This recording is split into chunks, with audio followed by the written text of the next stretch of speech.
Malalaman nyo na ang okra ay hindi gulay.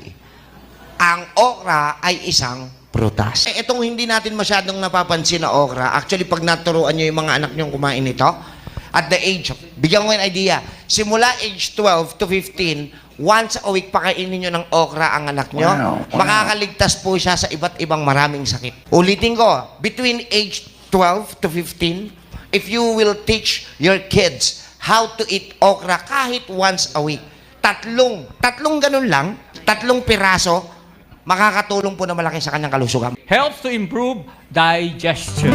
Yan. Digestion po. Malaki po na itutulong nito sa ating digestive system. So kung marami ang may problema sa constipation, bloatedness, indigestion, Cramping. dyspepsia, Cramping. nagkakaroon ng muscle cramps dito sa tiyan, stomach cramp.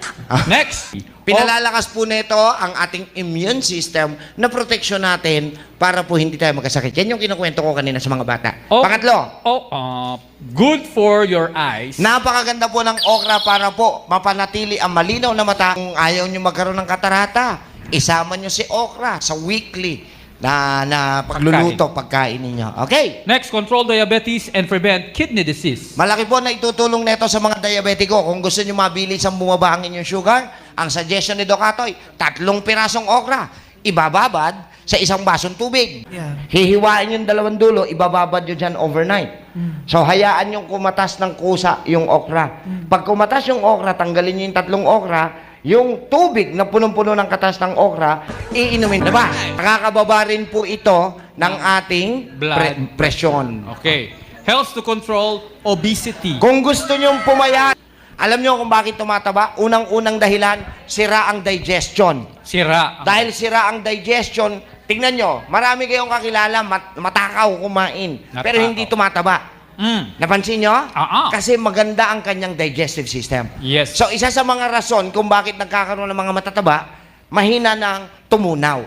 So, itong okra ay malaki maitutulong kay digestive system. Kaya kung nag-o-okra ka, pwede rin ho kayong pumayat. Baka ho may anak kayo Asthma. na may hika at simula nung pagkabata ay may hika siya. Malaki po maitutulong ng prutas na okra para po ma-prevent na tamaan siya. Hindi ho dapat pakakainin ng okra during the time na may hika.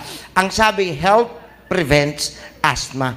Kung ayaw nyo magkaroon ng trigger na siya ay sumpungin ng hika, kainin ng okra once a week. Yan yung siyam na magandang maidudulot ng nakilala nyong prutas ngayon na ang pangalan ay okra!